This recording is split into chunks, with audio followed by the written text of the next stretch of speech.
Assalamualaikum warahmatullahi wabarakatuh. Pada kesempatan kali ini saya akan mempresentasikan refleksi pengalaman belajar mata kuliah praktik pengalaman lapangan 1 dengan topik 3 dengan judul asistensi mengajar. Dalam mata kuliah Seminar Pendidikan Profesi Guru pada mata kuliah PPL 1 dengan review pengalaman belajar, di sini yang pertama, pengalaman belajar apa yang berguna dan menarik? Menurut saya, pengalaman yang berguna dan menarik pada mata kuliah PPL 1 pada topik 3 antara lain yaitu mendapatkan pemahaman terkait pentingnya menyusun atau menyempurnakan rancangan pembelajaran, menyiapkan bahan ajar, media pembelajaran, serta alat evaluasi, dan melaksanakan pembelajaran di kelas atau di luar kelas. Misalnya, membantu guru pamong mengatur kelompok belajar, membagikan lembar kerja siswa, atau mengoreksi hasil tes peserta didik. Kemudian yang kedua, pengalaman belajar apa yang berguna tetapi kurang menarik? Menurut saya selama menempuh mata kuliah PPL 1 hingga akhir, semua pengalaman belajar pada mata kuliah ini sangat berguna dan menarik karena subbab yang telah dibahas pada mata kuliah ini terkait bagaimana kita menjadi seorang tenaga pendidik yang telah mempelajari bagaimana caranya menyusun atau menyempurnakan rancangan pembelajaran, menyiapkan bahan ajar, media pembelajaran, serta alat evaluasi yang baik dengan mengikuti asistensi ini. Pengalaman belajar apa yang menarik tapi kurang berguna? Menurut saya tidak ada, karena semua proses pembelajaran yang saya ikuti selama menempuh mata kuliah praktik pengalaman lapangan 1 ini, dari awal hingga akhir sangat berguna untuk saya. Kemudian, pengalaman belajar apa yang tidak menarik dan tidak berguna dalam konteks sebagai calon guru?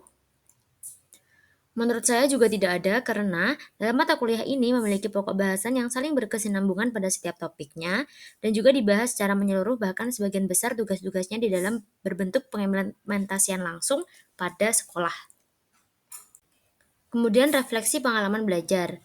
Apa yang terjadi pada mata kuliah praktik pengalaman lapangan ini?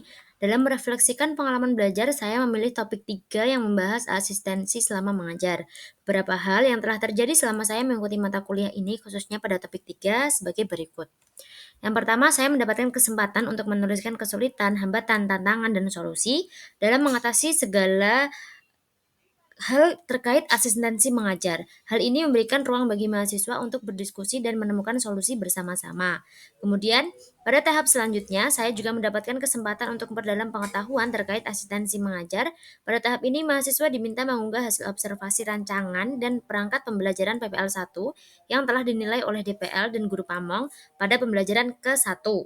Format observasi perangkat telah disediakan pada LMS. Pada tahap selanjutnya, saya juga mendapatkan kesempatan untuk memperdalam pengetahuan terkait asistensi mengajar. Pada tahap ini, mahasiswa diminta mengunggah hasil observasi rancangan dan perangkat pembelajaran PPL 1 yang telah dinilai oleh DPL pada pembelajaran yang kedua. Format observasi perangkat telah disediakan pada LMS. Setelah mengunggah hasil observasi rancangan dan perangkat pembelajaran PPL 1, kemudian mahasiswa diminta untuk mengunggah hasil observasi pembelajaran PPL 1 yang telah dinilai oleh teman sejawat, DPL, dan guru pamong pada pembelajaran kedua. Format observasi perangkat yang telah disediakan pada LMS. Kemudian pada tahap akhir, asistensi ini, mahasiswa diminta untuk menuliskan sebuah jurnal harian selama mengikuti asistensi mengajar. Mengapa hal tersebut dapat terjadi? Saya memilih topik 3 yang membahas tentang asistensi mengajar pada PPL 1 karena menurut saya penting sebagai calon guru untuk memahami terkait hal tersebut. Asistensi mengajar memberikan berbagai manfaat bagi mahasiswa khususnya pada mahasiswa PPG Prajabatan. Nah, berbagai manfaat ini yang pertama, melalui asistensi mengajar, mahasiswa PPG dapat menerapkan teori yang mereka pelajari dalam situasi pengajaran nyata, yang memperkuat pemahaman mereka tentang praktik pengajar yang efektif. Mahasiswa mendapatkan pengalaman langsung dalam mengelola kelas, merancang, dan melaksanakan rencana pembelajaran, serta menghadapi berbagai tantangan yang muncul dalam proses pengajaran. Kedua, asistensi mengajar memungkinkan mahasiswa PPG ini untuk mengembangkan keterampilan interpersonal dan juga komunikasinya. Dengan berinteraksi langsung dengan siswa, mereka belajar cara menyampaikan materi dengan jelas, menangani pertanyaan, dan memberikan umpan balik yang konstruktif.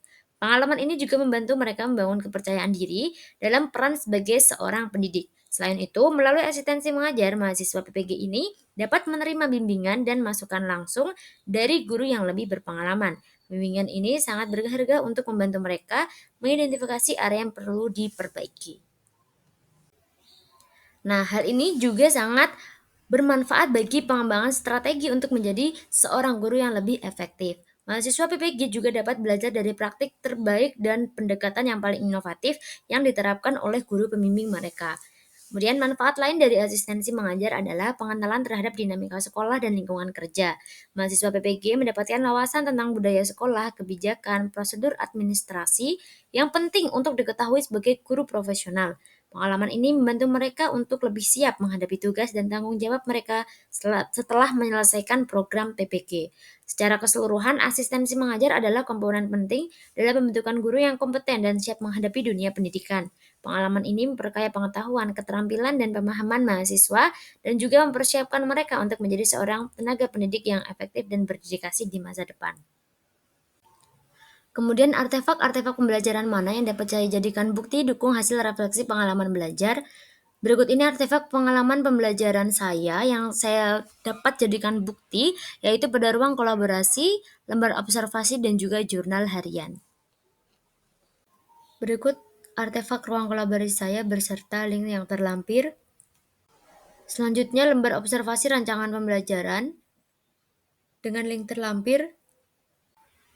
Kemudian di sini jurnal harian dengan link terlampir. Mengapa artefak ini yang saya pilih? Saya memilih artefak ini tentu memiliki alasan yang spesifik.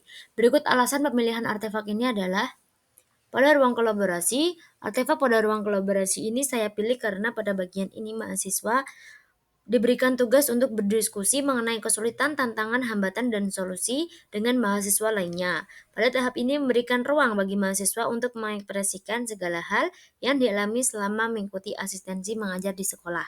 Kemudian, lembar observasi rancangan pembelajaran. Artefak pada lembar observasi rancangan pembelajaran saya pilih karena pada bagian ini, mahasiswa menuliskan hasil observasi rancangan pembelajaran dalam sebuah format yang disediakan LMS, yang mana mahasiswa secara langsung untuk melihat